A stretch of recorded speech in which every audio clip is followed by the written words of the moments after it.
zaman ini, beriman seringkali kalah oleh banyaknya alasan. Alasan untuk menunda ketaatan, alasan untuk melanggar janji, dan alasan untuk membenarkan sikap yang sebenarnya bertentangan dengan nilai iman. Padahal, dalam tafsir surah At-Taubah ayat 1 hingga 8, Allah Subhanahu wa Ta'ala dengan tegas mengungkap karakter orang-orang yang pandai berjanji, namun mudah mengingkarinya ketika iman menuntut konsekuensi. Mereka setia selama menguntungkan dan berpaling saat ada peluang lain. Ayat-ayat ini mengingatkan kita bahwa iman bukan sekadar pengakuan di lisan atau simbol di identitas, melainkan komitmen yang diuji oleh kejujuran, keteguhan, dan kesediaan memegang janji kepada Allah Subhanahu wa Ta'ala meski tanpa alasan pembenaran. Astaghfirullah Rabbal baraya, astaghfirullah minal khataya, astaghfirullah Rabbal baraya, astaghfirullah minal khataya. Sallu ala Nabi Muhammad sallallahu alaihi wasallam. Bismillahirrahmanirrahim. Assalamualaikum warahmatullahi wabarakatuh. Waalaikumsalam warahmatullahi wabarakatuh. Alhamdulillah wassalatu wassalamu ala Rasulillah wa ala alihi wa sahbihi wa mawala. Ashhadu an la ilaha illallah wahdahu la syarika lah wa ashhadu anna Muhammadan abduhu wa rasuluh. Allahumma salli ala sayyidina Muhammad wa ala alihi wa sahbihi ajma'in wa ba'du. Pemirsa Cahaya Hati Indonesia yang Allah muliakan, Bapak Ibu semua yang hadir hari ini, semoga diberkahi oleh Allah Subhanahu wa Ta'ala. Amin. Bahkan rezekinya. Amin ya Allah. Ibu-ibu disayang oleh suaminya. Amin. Sudah terlambat Pak Ustadz, suami saya nggak ada. Insya Allah disayang di surga. Amin. Bapak-bapak semuanya sehat. Alhamdulillah. Rezekinya berlimpah. Amin. Bisa membawa keluarganya bolak-balik ke tanah suci. Amin. Pergi umrah dan haji. Amin ya rabbal alamin. Bu, semangat enggak? Kita akan membahas surah At-Taubah. Kalau ibu-ibu, bapak-bapak ditanya, surah apa yang tidak ada bacaan bismillahnya di pembukaan? At-Taubah. Surah At-Taubah. At-Taubah. Jawabannya betul. Masya Allah, luar biasa. Nah, setiap surah yang turun selalu diikuti dengan bismillah. Sampai para sahabat mengatakan, ma kunna nadri anna hadhihi surah jadidah hatta nara ma'aha bismillah. Kami tadinya nggak tahu apakah ini surah baru yang turun atau bukan, sampai turun bersamanya bacaan Bismillahirrahmanirrahim. Jadi semua surah yang turun itu bersamanya Bismillahirrahmanirrahim, kecuali surah At-Taubah. Kalau ibu-ibu baca, coba Bismillahirrahmanirrahim. Di situ ada kata rahmah, Rahman, Rahim, ya kan? Ar-Rahman, Ar-Rahim. Apa artinya? Kasih sayang. Nah, jadi Bismillah ini bacaan yang penuh kasih sayang. Sementara surah At-Taubah, kalau ibu baca dari awal sampai akhir, isinya tentang perang. Langsung dibuka dengan Bara'atum minallah. Allah melepas hubungan, memutus hubungan dengan orang kafir. Langsung. Jadi surah At-Taubah ini isinya Allah murka kepada orang-orang kafir. Kenapa? Karena mereka melanggar janji. Nah, janji dalam bahasa Arab disebut al-ahdu. Nah, karenanya dalam ayat pertama kita menemukan kata ahadtum. Kalian berjanji. Jadi langsung kata Allah, bara'atum minallah wa rasulihi ilal ladzina ahadtum minal musyrikin. Musyrikin, orang-orang musyrik. Dulu maksudnya adalah orang-orang Mekah. Orang kafir Mekah.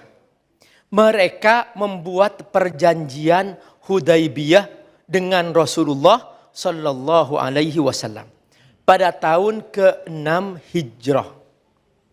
Apa isi perjanjiannya? Tidak akan perang selama 10 tahun. Masing-masing antara orang kafir Mekah musyrikun dan Rasulullah bersama orang Islam mempunyai teman-teman dari para suku. Teman-teman itu kalau diistilahkan sekutu. Jadi punya relasi, Bu. Ya, Bu ya. Jadi orang kafir Mekah punya suku Bani Fulan, suku Bani Fulan, suku Bani Fulan. Temannya dengan siapa? Orang musyrik. Suku Bani Fulan, suku Bani Fulan, suku Bani Fulan. Temannya bersama orang Islam. Nah, tiba-tiba salah seorang dari suku yang berafiliasi kepada orang musyrik, mereka mengganggu orang Islam. Suku ini namanya Bani Bakar. Siapa, Bu? Bani Bakar. Kalau dapat ilmu, hafalkan ya, Bu ya. Nanti tahu-tahu keluar dari majelis ini, nanya, tadi Ustadz nyampein apa? Jadi tentang suku, saya lupa namanya. Tuh Ustadz masih ada, tanya sendiri dah. Nah, jadi kalau dapat ilmu dihafal atau ditulis supaya tidak lupa. Siapa suku Abu? Bani Bakar. Nah, yang diganggu adalah suku yang berafiliasi kepada orang Islam. Namanya Khuza'ah. Namanya siapa? Khuza'ah. Nah, Bani Bakar ini mengganggu Khuza'ah. Terjadilah konflik. Tiba-tiba kemudian yang Bani Bakar minta tolong ke orang musyrik. Orang musyrik ini maksudnya orang kafir Mekah langsung membantu. Padahal masih ada perjanjian damai. Tidak mau perang selama berapa tahun? 10 tahun. Nah, ini baru beberapa tahun sudah melanggar. Langsung Allah turunkan surah ini. Jadi ini diantara rahasianya. Allah murka. Bara'atum minallahi wa rasulih. Allah lepas tangan. Allah putus hubungan. Sudah. Nggak ada basa-basi lagi. Di sini, Bu, Pak, halo. Ya. Kalau kita berjanji harus konsisten. Termasuk janji adalah pernikahan. Ikatan nikah itu adalah janji. Kalau berjanji menikah harus konsisten. Jangan berselingkuh. Halo? Jangan tergiur dengan pelakor. Halo? Siap? Siap. Gitu. Nah, itulah namanya konsisten. Nah, kalau tidak Allah akan murka kepada mereka. Tapi ini baiknya Allah. Allah masih memberikan dispensasi selama 4 bulan. Oke, 4 bulan kamu silahkan untuk kamu masih aman. Kata Allah, fasihu fil ard arba'ata ashhur. Selama 4 bulan kamu silahkan jalan-jalan, kamu aman. Masih. Allah masih kasih kesempatan. Supaya apa? Mereka berpikir, kok baik ya orang Islam. Orang Islam enggak kejam. Orang Islam tidak pernah menyimpan dendam. Itu, Bu. Kita harus tegas tapi bukan keras. Itu orang Islam. Orang Islam itu objektif. Tidak pernah zalim. Itu orang Islam. Makanya kalau kita berjanji, kalau kita dibayat atau membacakan sebuah perjanjian, jangan melanggar. Berjanji untuk berbuat yang baik buat nusa dan bangsa. Jangan korupsi. Banyak enggak yang korupsi? Banyak. Nah, yang begini-begini yang merusak. Mengaku muslim. Coba ibu lihat daftar nama-nama koruptor. Itu agamanya apa? Nah, perhatikan. Tapi nggak semuanya Islam juga. Iya.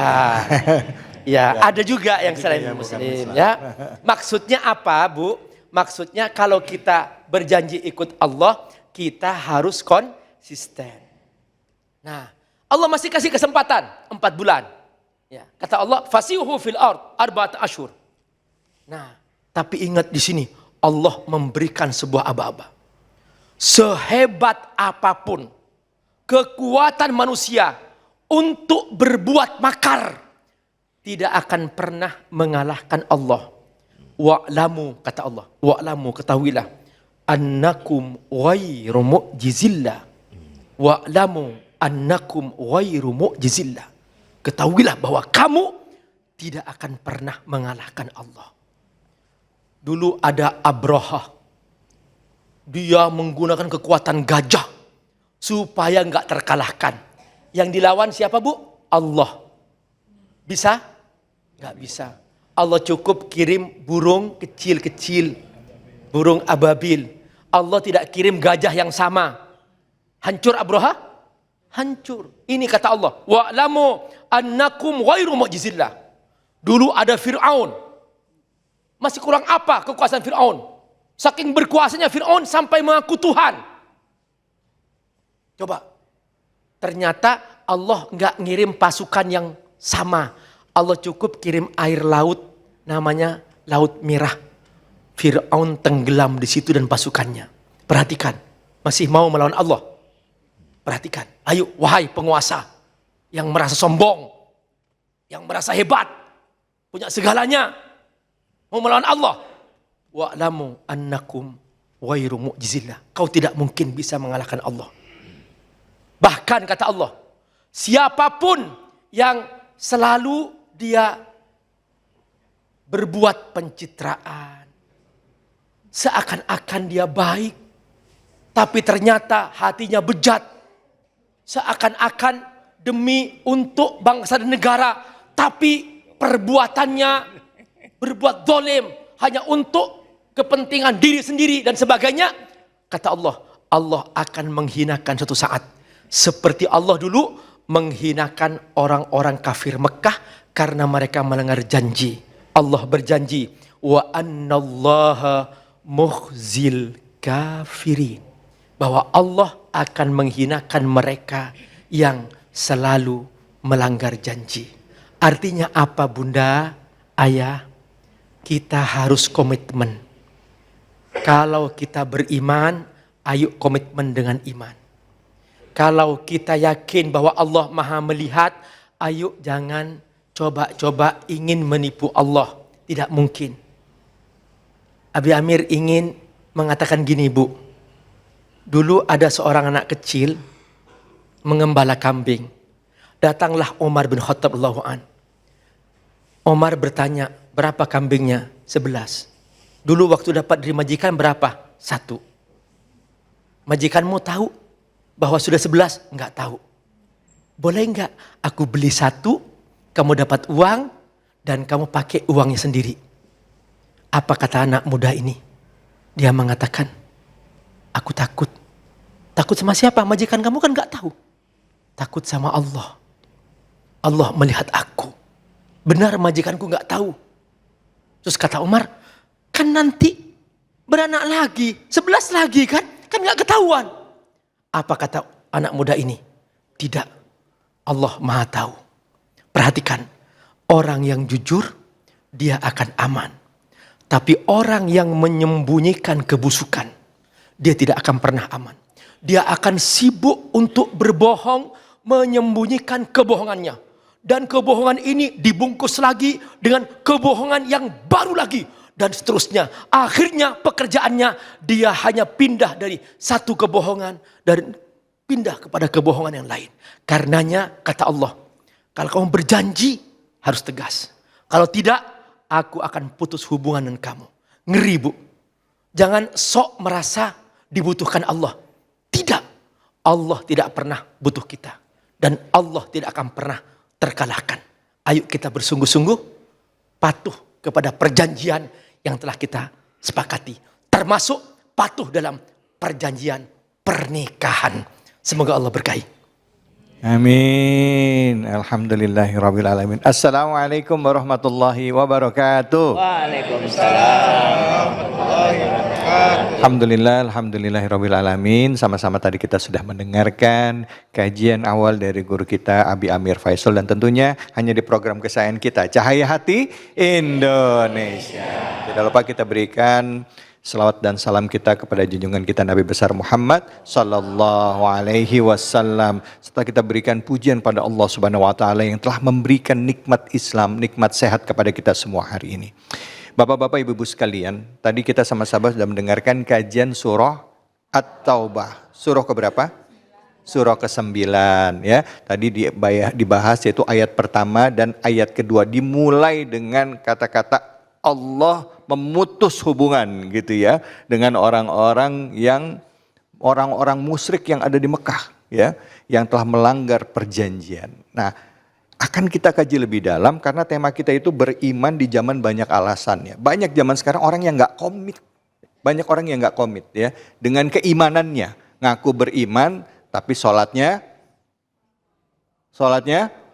bolong-bolong. Ngaku beriman tapi nggak bayar zakat, punya utang tapi juga nggak dibayar, padahal ada komitmen. Nah, ini seperti ini yang kita coba akan gali lebih dalam, bicara keimanan dengan komitmen kita dalam kehidupan sehari-hari.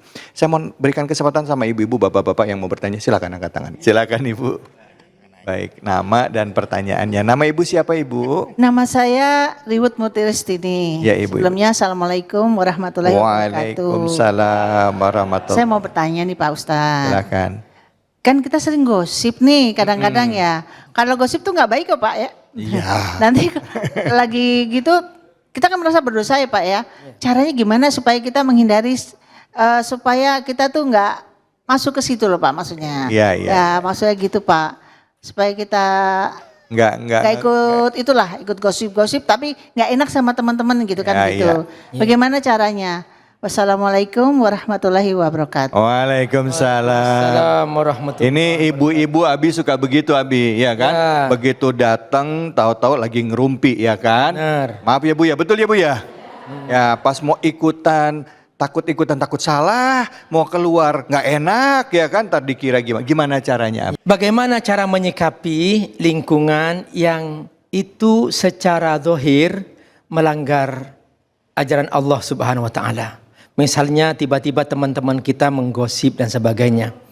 Nah, Bapak Ibu yang Allah muliakan, Nabi mengajarkan kalau kamu melihat sebuah kemungkaran, ada 3 tahap yang kamu lakukan.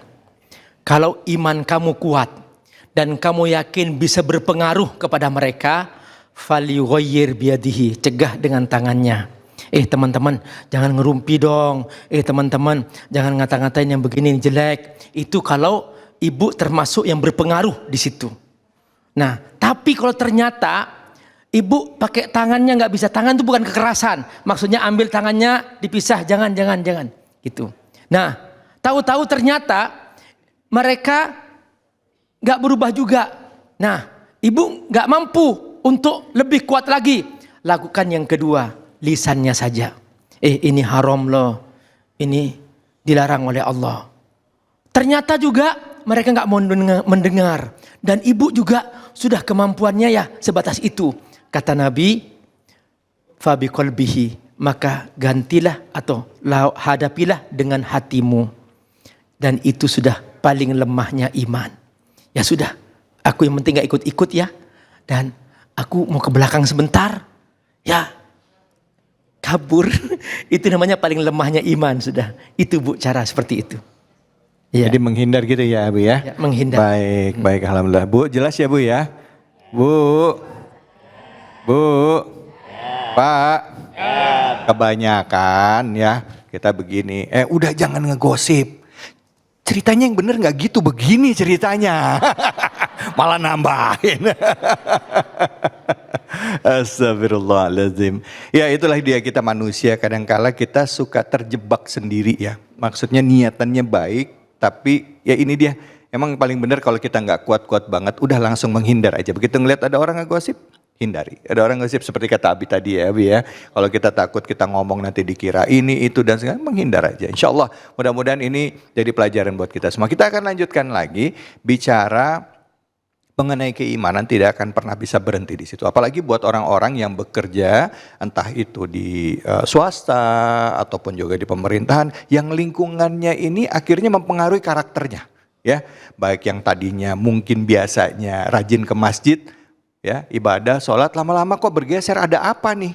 Ada apa kok jadi jarang ibadah? Apakah ada pengaruh lingkungan dengan kualitas ibadah seseorang? Ya, mempengaruhikah? Jangan kemana-mana, tetap di sini di Cahaya Hati Indonesia.